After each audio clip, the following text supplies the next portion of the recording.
পুরনিয়োগ দুর্নীতির তদন্তে শহরের একাধিক স্থানে এনফোর্সমেন্ট ডিরেক্টরেটের হানায় দমকল মন্ত্রী সুজিত বসু, বরানগরের বিধায়ক তাপস রায় এবং উত্তর দমদমের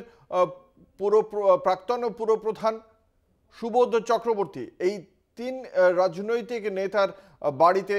আজ ইডির হানা এবং আজ সকাল থেকেই চলছে এই তদন্ত অভিযান। যে তদন্ত অভিযানকে কেন্দ্র করে খুব স্বাভাবিকভাবেই একটা উত্তেজনা ছড়িয়েছে সাময়িকভাবে রাজনৈতিক মহলে, এবং এই আজকের তদন্তে কিন্তু একটা অবশ্যই উল্লেখযোগ্য বিষয়, সন্দেশখালীর ঘটনায় গিয়ে ইডির তদন্তকারী আধিকারিকরা যেভাবে হামলার মুখে পড়েছিলেন তারপর থেকেই শিক্ষা নিয়ে আজ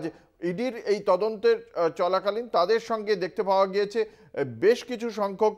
কেন্দ্রীয় বাহিনীর জওয়ানকে, এবং তারা শুধুমাত্র বেশ খানিকটা রণসাজি সজ্জিত হয়ে এসেছেন বলা যেতে পারে। একদিকে তাদের সঙ্গে যেমন রয়েছে কাঁদানে গ্যাস, তার সঙ্গে প্লাস্টিকের লাঠি, তারা যাতে আঘাত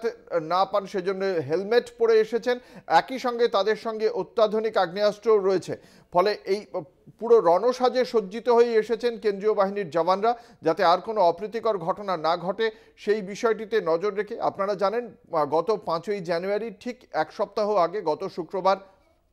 উত্তর 24 পরগনার সন্দেশখালীতে গিয়ে আক্রান্ত হয়েছিলেন ইডির তদন্তকারী আধিকারিকরা, এবং সেই তদন্তকারী আধিকারিকরা আক্রান্ত হওয়ার পর রাজ্যপালের সঙ্গে দেখা করেন ইডির কলকাতার উচ্চপদস্থ আধিকারিক।